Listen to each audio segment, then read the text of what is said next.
ভয়ংকৰ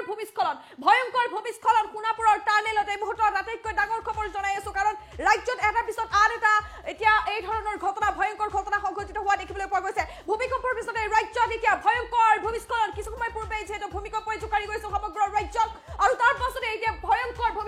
ভূমিস্খলনৰ বাবে আবদ্ধ হৈ পৰিছে শ শ বাহন যান বাহন আবদ্ধ হৈ পৰিছে যাতায়াতৰ সেৱা বন্ধ হৈ পৰিছে হাহাকাৰময় পৰিৱেশৰ সৃষ্টি হৈছে যাত্ৰীসকলৰ মাজত সোণাপুৰ টানেলত এই ভয়াবহ পৰিস্থিতি 4-5টা গাড়ি কেন এই টানেলেৰ সামনে দেখিয়া এই দোসৰ সামনে দেখিয়া ডাইৰেক্ট নদীত গেছে এটা ডাঙৰ খবৰ এই মুহূৰ্তত জনাইছো বৰাক গুৱাহাটীৰ সংযোগ বিচ্ছিন্ন হৈ পৰিছে বৰাক শিলচৰৰ এতিয়া সংযোগ বিচ্ছিন্ন হৈ পৰিছে এটা ডাঙৰ খবৰ বৰাক আৰু গুৱাহাটী শিলচৰৰ সংযোগ সম্পূৰ্ণৰূপে বন্ধ হৈ পৰিছে যাতায়াতৰ এতিয়া ব্যাঘাত জন্মিছে ব্যাহত হৈ পৰিছে যাতায়াত ব্যৱস্থা এটা ডাঙৰ খবৰ আপোনালোকক জনাইছো 1:18 ভূমিকম্পই জোকাৰি গৈছিল 4.8 প্ৰাবল্যৰ ভূমিকম্পই জোকাৰি গৈছিল সমগ্ৰ ৰাজ্য আৰু ইয়াৰ পিছতে এতিয়া ৰাজ্যত এই ধৰণৰ ভয়ংকৰ ঘটনা সংঘটিত হৈছে কিছু সময় পূৰ্বে এই ভূমিস্খলন হৈছে আমি আপোনালোকক দৃষ্টান্ত দেখুৱাইছো দীঘলীয়া বহু কিলোমিটাৰ দূৰলৈকে এতিয়া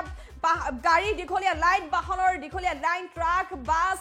সৰু সৰু গাড়ী সকলো আবদ্ধ হৈ পৰিছে আৰু এই পৰিস্থিতিত এতিয়া হাহাকাৰময় পৰিৱেশৰ সৃষ্টি হৈছে এক অভাৱনীয় পৰিস্থিতি আমি আপোনালোকক এই মুহূৰ্তত দেখুৱাইছো আৰু বিচ্ছিন্ন হৈ পৰিছে যাতায়াত ব্যৱস্থা ব্যাহত হৈ পৰিছে শিলচৰ বৰাক সংযোগী পথৰ এই অঘটনৰ বাবে এই ভূমিস্খলনৰ বাবে যাতায়াত ব্যৱস্থা সম্পূৰ্ণৰূপে ব্যাহত হৈ পৰিছে ঘণ্টা ধৰি এইদৰে এতিয়া বাহন ৰখি আছে আবদ্ধ হৈ পৰিছে যাত্ৰীসকল আবদ্ধ হৈ আছে গতিকে এনে ধৰণৰ পৰিৱেশৰ সৃষ্টি হৈছে আমি পথৰ কিছু অৱস্থা আপোনালোকক দেখুৱাইছো আৰু সেই স্থানত যি স্থানত এই ঘটনা সংঘটিত হৈছে বৰ্তমানেও বতৰ ডাৱৰীয়া যেন লাগিছে বৰ্তমানেও পৰিস্থিতি দেখিবলৈ পোৱা গৈছে অধিক ভয়ংকৰ ভয়াবহ পৰিস্থিতি আৰু এই পৰিস্থিতিৰ মাজত আবদ্ধ হৈ পৰিছে এতিয়া হাজাৰ হাজাৰ যাত্ৰী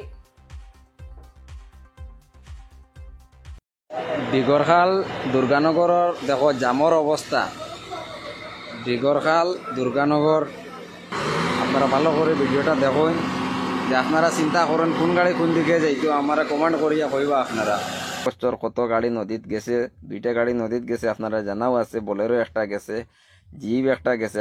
4-5টা গাড়ি কেন এই টানেলের সামনে দেখিয়া এই দোসর সামনে দেখিয়া ডাইরেক্ট নদীত গেছে